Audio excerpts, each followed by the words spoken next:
Beneath the bombs, World War II's hidden bunkers that decided survival and power. Before we go any further, if you care about real history told without shortcuts, subscribe to After the Sirens and, leave a comment as you watch. This channel exists for people who want to understand how survival decisions shaped entire nations, not just memorize dates. Share this video with someone who still thinks bunkers were just concrete holes in the ground, because what you're about to hear proves they were strategic instruments that quietly altered the course of World War II.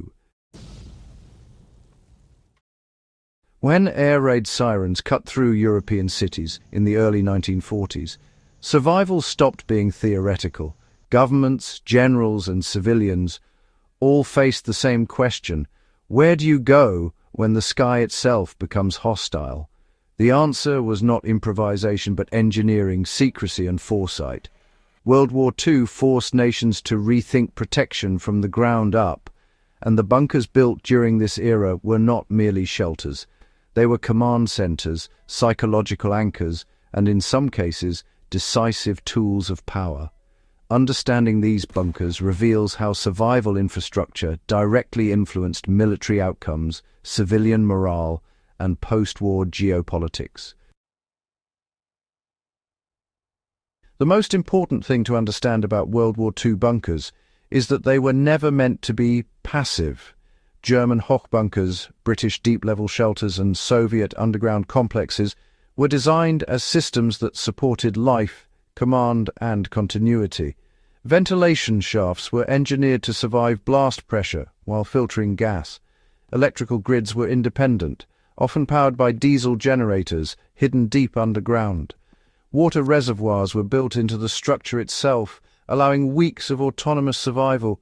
These were not reactions to bombing, but calculated responses to modern warfare, where air superiority threatened to erase leadership and logistics overnight. From a practical survival standpoint, the lesson is clear. Protection alone is honestly meaningless without sustainability. Modern survivalists can apply this principle by thinking beyond just walls and focusing on things like airflow, power redundancy, and resource storage. A shelter that cannot manage heat, air quality, and sanitation becomes a liability in days, not weeks. London's deep-level shelters beneath tube stations became, symbols of resilience rather than fear. While the government initially resisted mass underground sheltering, fearing it would weaken productivity, the Blitz proved otherwise. These bunkers allowed civilians to sleep, socialize, and maintain a sense of normal life while bombs fell overhead. This psychological stability mattered. Cities that endured without collapsing socially could continue supporting factories, logistics, and recruitment. The practical application here is often overlooked. Survival planning must include psychological endurance. World War II shelters included lighting, designated sleeping areas, and basic sanitation, not just for hygiene, but for dignity. Anyone designing a modern emergency shelter should understand that mental collapse often precedes physical failure. Simple organization, lighting cycles, and defined living spaces dramatically increase long-term survivability. The Führerbunker beneath Berlin stands as a warning rather than a success. Technically advanced, heavily reinforced, and stocked for prolonged isolation, it represented the extreme end of bunker design. Yet it failed in its most important function. It isolated leadership from reality. Hitler's underground command center became an echo chamber where maps replaced facts and defeat was delayed only on paper. From a historical analysis perspective, this bunker shows how survival infrastructure can distort decision-making if it removes leaders from real-world feedback. For modern applications, this translates to command redundancy.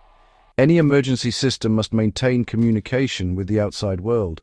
Isolation may protect the body, but it can destroy strategic judgment. The Soviet Union approached bunker design with brutal pragmatism. Underground facilities in Moscow and other strategic cities were built to ensure that governance could continue, even if surface infrastructure was obliterated. These bunkers emphasized redundancy over comfort. Multiple access points, layered defenses, and decentralized command rooms ensured that no single strike could eliminate leadership. This approach offers a valuable lesson in resilience planning. Redundancy should be distributed, not centralized. Whether planning for disaster response or organizational continuity, spreading critical functions across multiple protected locations prevents catastrophic failure.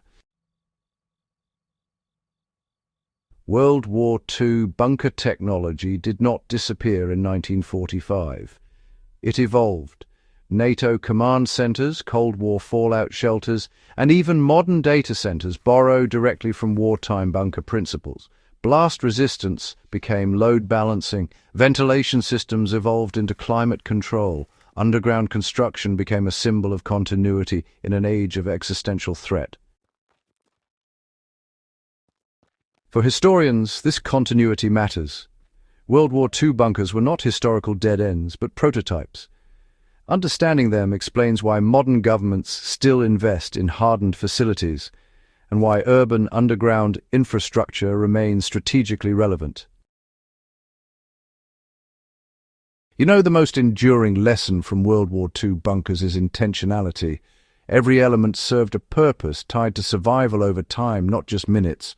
Water storage was carefully calculated, waste disposal was thoroughly planned, human behavior was even anticipated. Modern survival enthusiasts can really apply this by conducting honest assessments of duration, not just impact. How long must a shelter function? What systems fail first? And, well, what behaviors emerge under confinement? You know, testing systems before they are needed was another wartime standard. Air filtration units were stress tested and power systems were cycled. This practice remains honestly just as essential today. A plan untested is really just a plan imagined, not proven. World War II's secret bunkers were not just concrete relics. They were, in a way, expressions of fear, foresight, and, well, flawed human judgment. Some preserved life and morale. Others, honestly, prolonged delusion.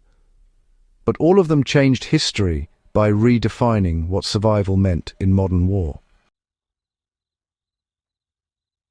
If this analysis added depth to how you understand World War II and survival strategy, go ahead and subscribe to After the Sirens, share this video with fellow historians, and leave a comment with the bunker you believe had the greatest historical impact.